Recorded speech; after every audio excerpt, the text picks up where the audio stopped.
हिमालय की गोद में कहीं।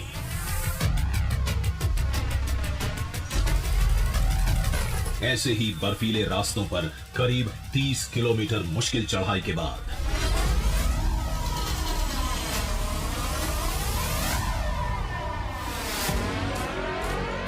14,200 फीट की ऊंचाई पर एक ऐसा दृश्यम है जो 9,400 साल से कभी नहीं देखा गया।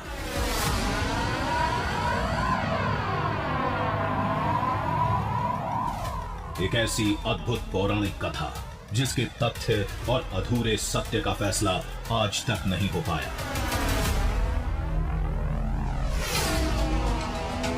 वहाँ जाके लोग दिशा बदल जाते हैं। वापस जाने के लिए बहुत हिम्मत होनी चाहिए। वहाँ पे ऐसा लगता है कि अभी कोई स्नान करके गया हुआ है। बहुत बुरी तरीके से फंस गया हूँ।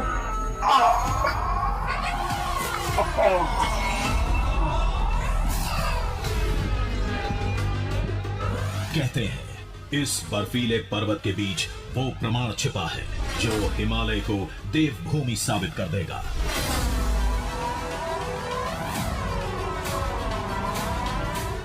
जो पुराणों के सप्त ऋषियों की मौजूदगी सिद्ध कर देगा।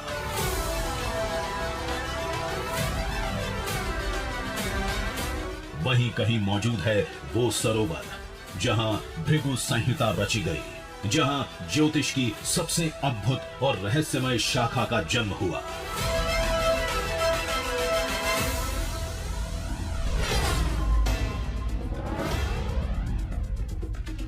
उस सरोवर तक पहुंचने की ये हमारी पहली कोशिश नहीं थी।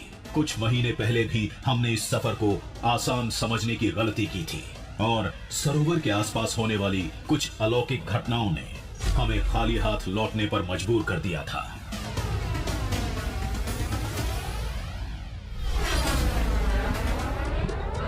जो पिछली बार हुआ था कुछ वैसा ही इस बार भी हुआ।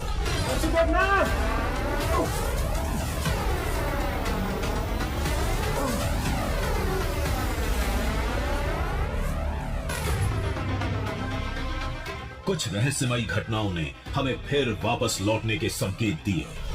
भटक गया। ऐसा तो नहीं, मुझे दिशा भ्रम तो नहीं हो गया?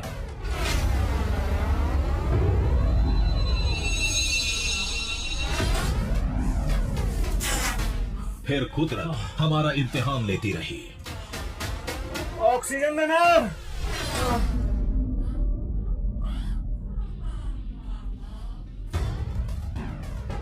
फर्क बस इतना था कि इस बार हम हर इम्तिहान के लिए तैयार थे और वापस लौटने के मूड में बिल्कुल भी नहीं थे।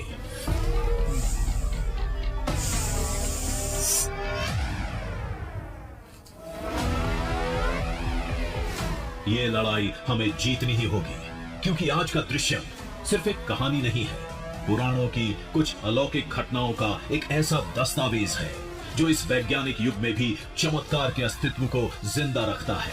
तो चलिए टीवी इतिहास में पहली बार हिमालय के भृगु सरोवर तक पहुंचने का सफर शुरू करते हैं।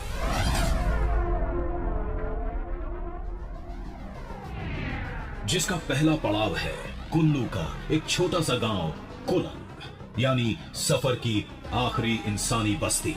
यहीं से आगे हमें पर्वतों पर करीब 30 किलोमीटर चलना होगा। तकरीबन 7 पर्वतों को पार करना होगा और करीब 4 दिन तक लगातार चलने के बाद हम उस पौराणिक सरोवर तक पहुंच पाएंगे।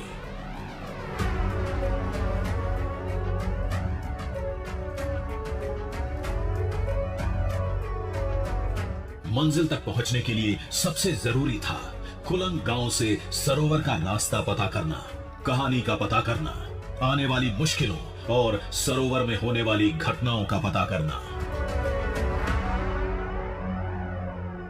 स्कंद पुराण में लिखा है, अग्नि पुराण में लिखा है, भृगु संहिता और श्रीमद् भागवत में लिखा है कि देवभूमि में कहीं एक बेहद पवित्र झील है जो करीब 9,400